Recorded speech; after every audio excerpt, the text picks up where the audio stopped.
Untuk memastikan kuliner khas Palembang aman dan layak dikonsumsi bagi atlet dan wisatawan yang berkunjung ke Palembang, Badan Pengawas Obat dan Makanan BPOM melakukan sidak di pusat kuliner di Palembang.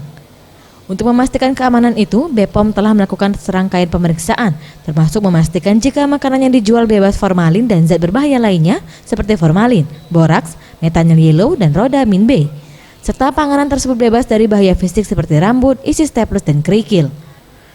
Selain itu, pihaknya juga memasang stiker aman konsumsi pada tempat penjualan makanan. Kepala BPOM Pusat Penny Kusumastuti Lukito mengatakan, selain memastikan keamanan pangan yang dijual di pusat kuliner Palembang, pihaknya juga menghimbau dan selalu memberikan penyuluhan ke setiap penjual tentang bagaimana menyiapkan pangan yang bebas dari penggunaan bahan baku yang berbahaya. Dan bila masih ditemukan bahan berbahaya, pihaknya akan menindak penjual seperti pemusnahan produk dan mencabut izin jual.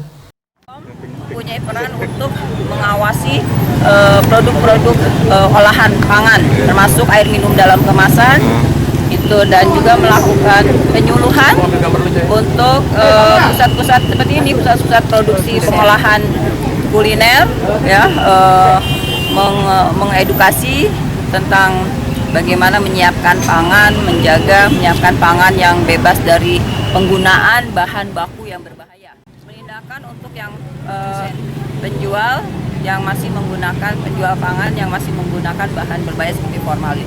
Jadi sudah menurun, ya. Harapan kita adalah nol penggunaan formalin, ya, untuk pangan-pangan seperti ini. Produk pertama, ya. Kemudian kedua, harusnya juga nanti ada izin, ya, peringatan izin untuk dia tidak bisa menjual di tempat tersebut, ya. Itu adalah bekerjasama dengan dinas setempat yang memberikan izin.